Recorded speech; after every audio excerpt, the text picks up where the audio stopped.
going round in circles, got you stuck up in my head. Yeah, memories follow me left and right. I can feel over here, I can feel over here. You take up every corner of my mind. Assalamualaikum warahmatullahi wabarakatuh. Di sini kami akan menjelaskan tentang pengujian sistem informasi. Pengujian sistem bertujuan untuk memastikan bahwa sistem yang dibuat bisa berjalan dengan baik sesuai dengan yang diharapkan. Ada dua metode untuk melakukan pengujian yang sering dilakukan oleh para pengembang, yaitu metode pengujian black box atau black box testing dan metode pengujian white box atau white box testing. Black box testing adalah metode pengujian dapat dilakukan tanpa kita harus mengetahui struktur internal kode dari sistem tersebut. Dengan metode ini, kita dapat mencoba mencari error yang berada dalam kategori seperti fungsi yang salah atau tidak ada, error pada tampilan pengguna, error pada performa, dan behavior dari sebuah sistem.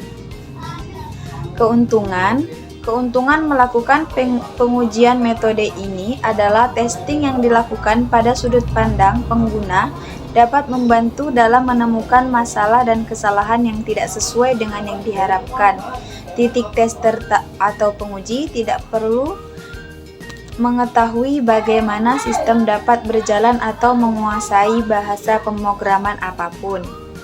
Kekurangan, di balik keuntungan yang ada, metode ini memiliki kekurangan, yakni pengujian yang dilakukan dengan cakupan yang terbatas karena hanya sebagian kecil skenario pengujian dapat dilakukan tanpa spesifikasi yang jelas.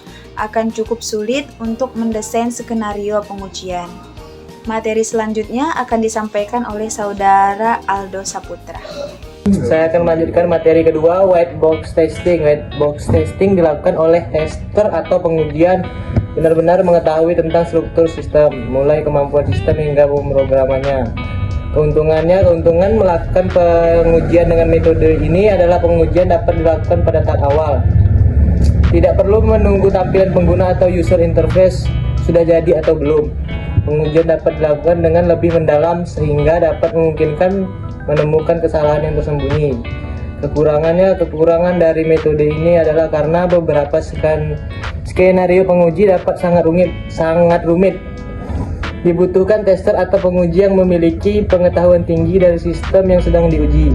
Pembuatan skenario pengujian dapat menjadi terhambat bila perubahan pada sistem sering dilakukan. Baiklah, saya akan melanjutkan materi terakhir, yaitu pada materi terakhir adalah gray box testing. Gray box testing ini adalah pengujian sistem informasi yang menggunakan metode black box testing dan juga white box testing pada metode sebelumnya. Pada metode gray box ini berbeda dengan metode-metode yang sudah dilakukan pada sebelumnya. Di gray box testing, struktur internal dari sistemnya diketahui oleh struktur atau pengujinya langsung. Pada struktur internal yang biasanya diketahui yaitu struktur data internal dan algoritma yang digunakan untuk mendesain kebutuhan skenario penguji atau kebutuhan skenario pada pengujian. Contoh pada gray box testing yaitu pada saat ketika struktur internal pemrograman pada 2 atau lebih modul dipelajari untuk dibuatnya sebuah skenario pada penguji, dan skenario itu yang akan dilakukan dengan menggunakan metode black box testing. Dan baiklah, itu penjelasan dari saya dan juga teman-teman saya. Saya mohon maaf apabila ada kesalahan kata atau pengucapan dalam penjelasan materi tersebut. Saya akhiri. Assalamualaikum warahmatullahi wabarakatuh.